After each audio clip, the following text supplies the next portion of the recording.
वचन के बीच में से पढ़ते हैं। मैं आपको वचन बताता हूँ, यूहन्ना 4 उसका 7 से पढ़ेंगे। यूहन्ना 4 उसका 7 वचन से पढ़ेंगे। वचन में लिखा है कि इतने जल भरने को आई, यीशु ने उससे कहा, मुझे पानी पिला। हालेलुया। तो अगर आप शुरू से वचन को पढ़ोगे तो आपको समझ आएगा, क्योंकि मैं इतना टाइम नहीं कि मैं आपको पूरा वचन पढ़ के बताऊं, तो बाद में आपने वचन को स्टडी करना है। हालेलुया।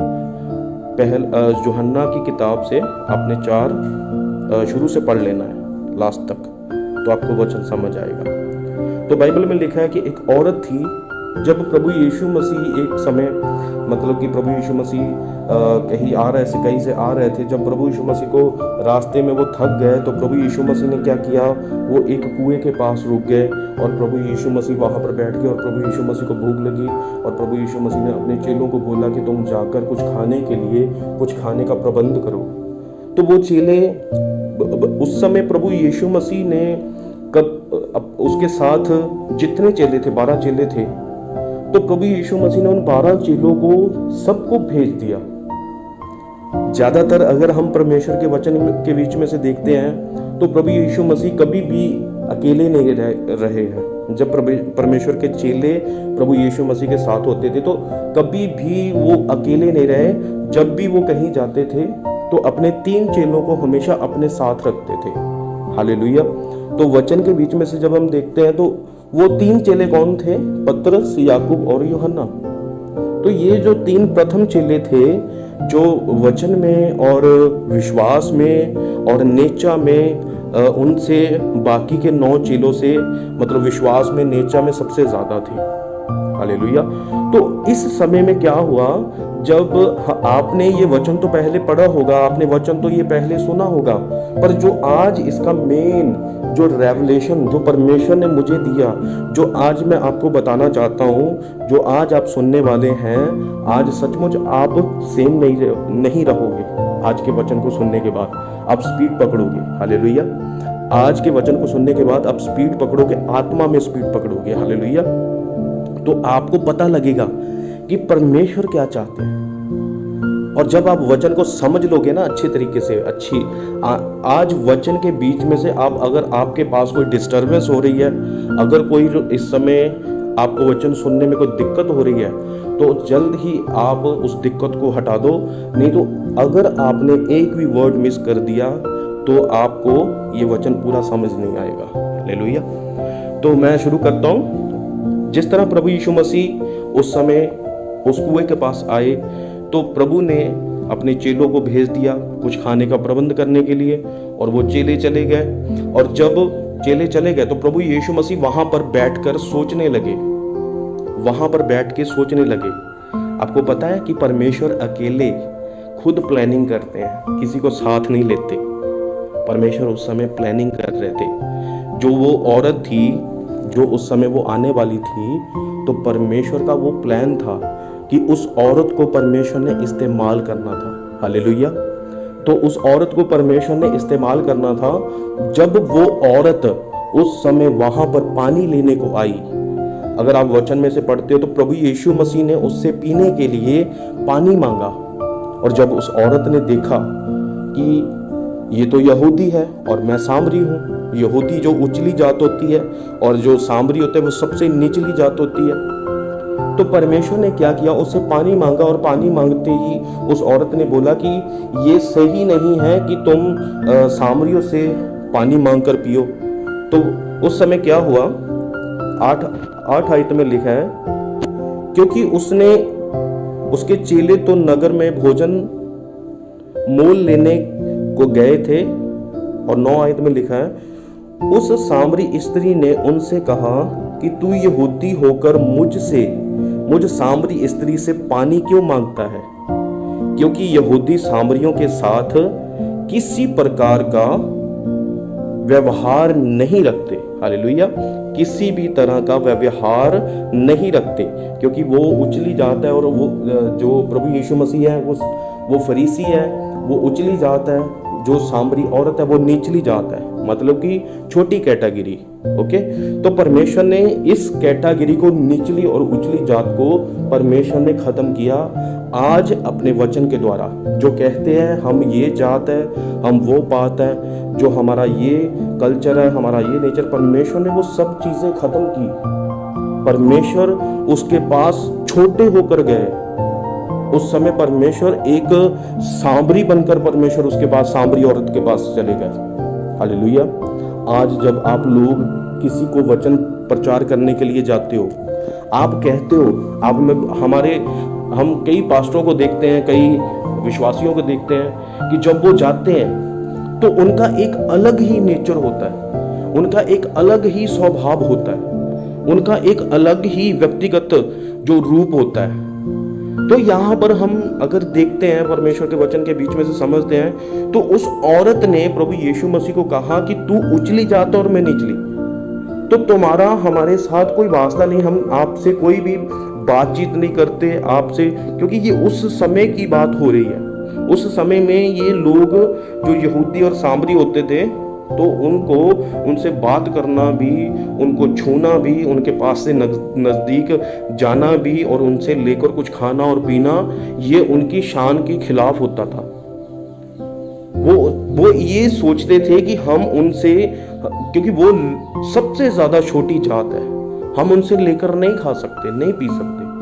तो वचन में लिखा है प्रभु यीशु मसीह उसके पास पानी मांग रहे हैं, प्रभु यीशु मसीह उसके पास पानी मांग रहे हैं। और वो यहूदियों की प्रथा जो लंबे समय से वो चलती आ रही है, प्रभु यीशु मसीह उस समय तोड़ रहे हैं उनको। जब कुछ पास्टर हम ऐसे या कुछ विश्वासी जो आते हैं, उनका एक अलग ही नेचर होता है, वो परमेश्वर से भी अपने आप को ज़्यादा उनको VIP वो होते हैं, वो मतलब कि उनके घर में वो सब चीज़ें उनको खाने के लिए होनी चाहिए। वो मांगते हैं कि हमारा आपके घर आना और प्रार्थना करना, हमारे लिए एक अलग से ऑफरिंग होनी चाहिए, हमारे लिए एक अलग से टेबल होना चाहिए, हमारे लिए इतने लोग होने चाहिए और आपके घर में ये सब कुछ चीज़ें होनी चाहिए। तो ऐसी ऐसी चीज़ें वो पहले उन लोगों को बताते हैं। तो क्या वो बेचारे लोग जो करते हैं, पहले तो वो पहले से खुद से ही दुखी होते हैं, मतलब कि उनकी जिंदगी में इतनी प्रॉब्लम्स, इतने हालात जो उनकी जिंदगी में उनको पहले से ही ज्यादा दबा कर रखा है। तो ऐसे कुछ लोग हैं जो वो लोग आकर उनको और भी ज्यादा दबा देते हैं। तो हमने समझना है ऐसे लोगों को, ऐसे लोगों की कभी भी हमने सुननी नहीं है, ऐसे लोगों को कभी भी हमने अपने घर में इनवाइट नहीं करना है। जो हमसे अलग से पैसा मांगते हैं हमारे घर आने का, हमारे लिए प्रार्थना करने का, स्पेशली ऐसा कोई तेल या पानी जो हमारे लिए वो पैसों के बदले हमें वो देते हैं, वो चीज़ें, वो ब्रेसलेट, वो घड़ियाँ या कुछ भी ऐसा, वो कुछ चीज़ें। हालेलुया। तो आपने इस तरह के लोगों से बचना है, क्योंकि परमेश्वर ने इन लोगों को हमारी अपने वचन के द्वारा हमें खुद परमेश्वर ने एजुकेट किया है, हमें खुद परमेश्वर ने अपने वचन से बताया कि ऐसे लोगों से सतर्क रहना है, हमेशा अपने आप को चेक करना है ऐसे लोगों के बीच में से। तो इस समय मैं आपको क्या समझाना चाहता हूँ, क्योंकि प्रभु यीशु मसीह ने उस समय वो छोटी जात और बड़ी जात का जो उसके अंदर एक बात बैठी हुई थी, एक बंधन था उस औरत के अंदर, वो प्रभु यीशु मसीह ने खत्म किया। आगे हम पढ़ेंगे वचन के बीच में से 10 वचन में लिखा है कि यीशु ने उत्तर दिया, यदि तू परमेश्वर के वरदान को जानती और ये भी जानती कि वह कौन है। हालेलुया। तो वचन में लिखा है कि परमेश्वर ने क्या बोला उसको, कि अगर तू परमेश्वर के वरदान को जानती। वरदान, कौन सा वरदान? जो परमेश्वर उसको देने वाले थे। हालेलुया।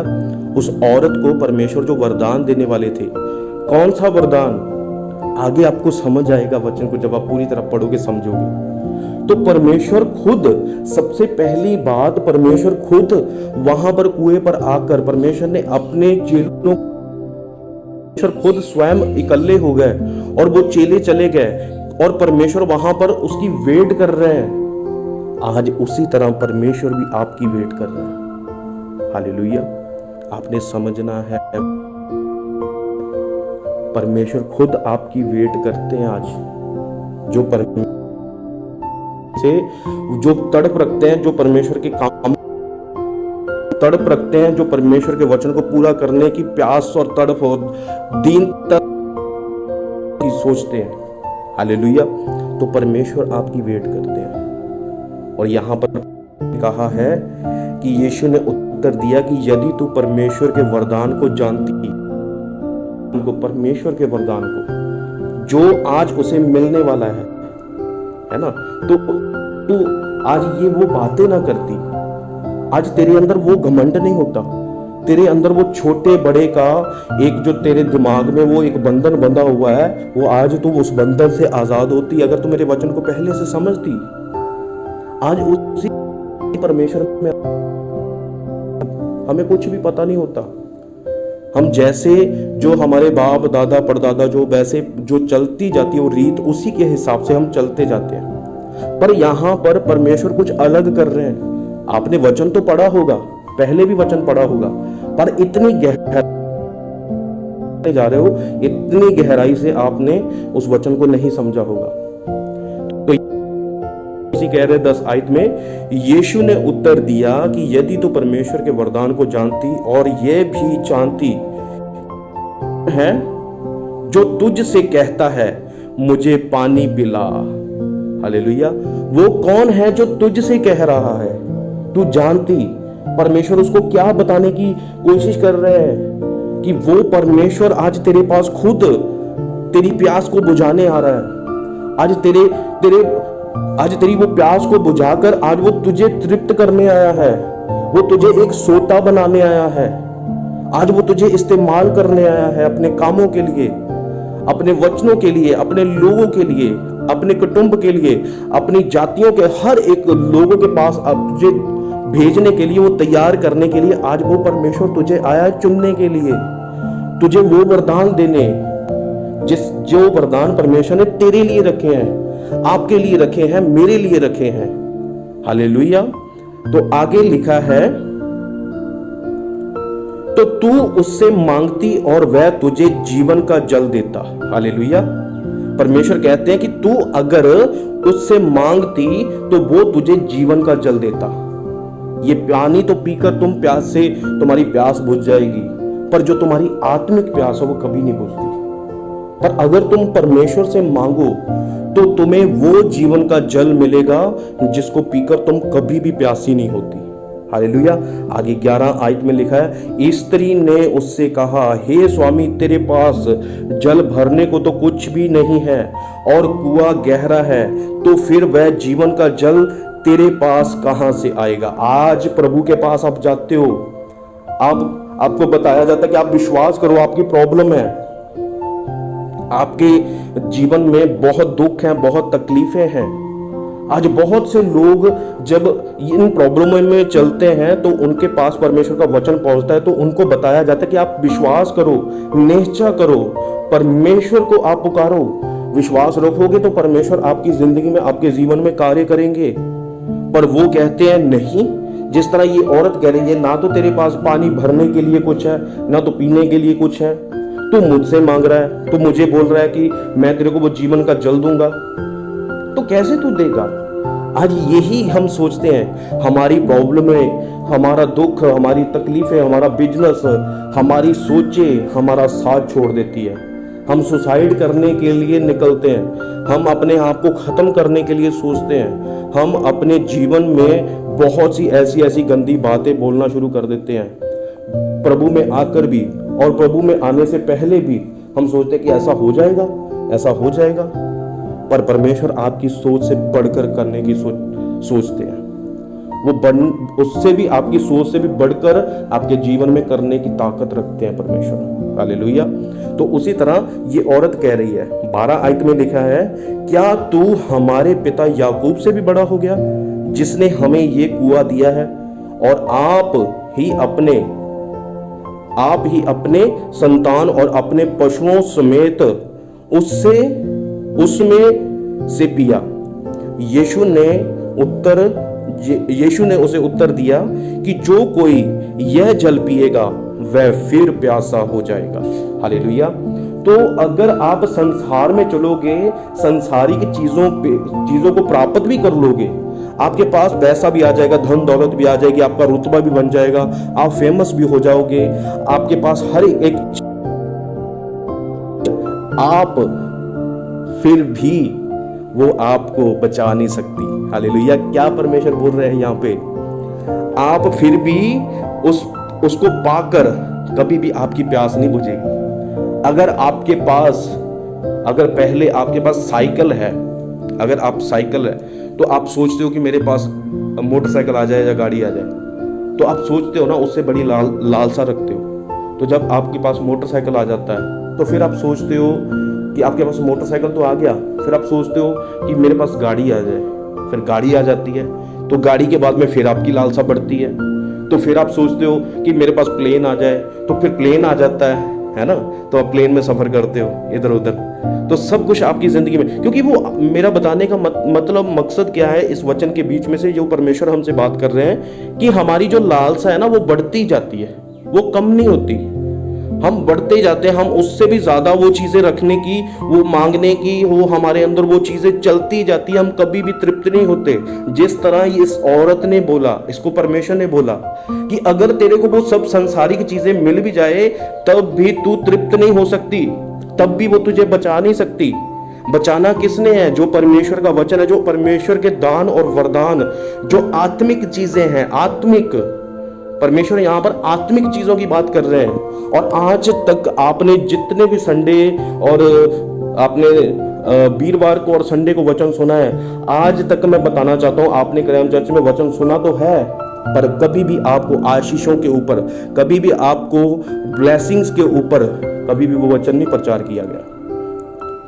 आपको किन चीजों के ऊपर वचन प्रचार किया गया? आत्मिक वरदानों के ऊपर, आत्मिक आशीषों के ऊपर। और आज भी परमेश्वर आपको आत्मिक वरदानों के बारे में, आपके अंदर परमेश्वर क्या, आपके अंदर से परमेश्वर करना चाहते हैं, क्या आपसे वो काम लेना चाहते हैं, आज भी परमेश्वर आपको वो वचन के बीच में से क्लियर करना चाहते हैं, परमेश्वर आपको बताना चाहते हैं। तो आपने समझना है वचन को सही तरीके से, विश्वास सुनने से नहीं, पर सुनना मसीह के वचन के द्वारा ही होता है। ओके, तो आपने समझना है।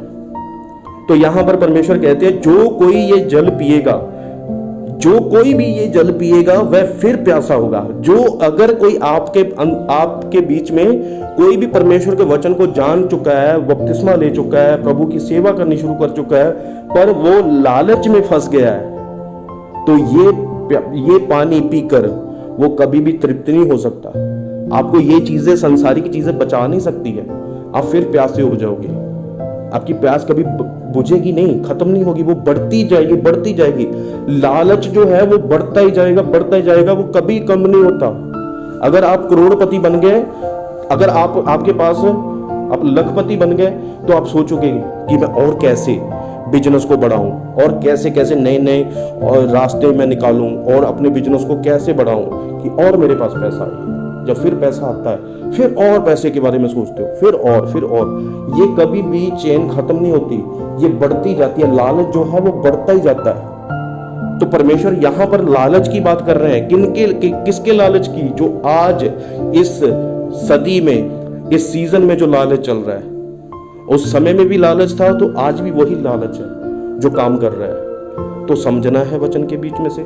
आपने वचन को तो पढ़ा होगा, पर इतनी गहराई से कभी भी आपने इस वचन को रीड नहीं किया होगा। आपने कभी भी इस वचन की आयतों को ध्यान से समझा नहीं होगा।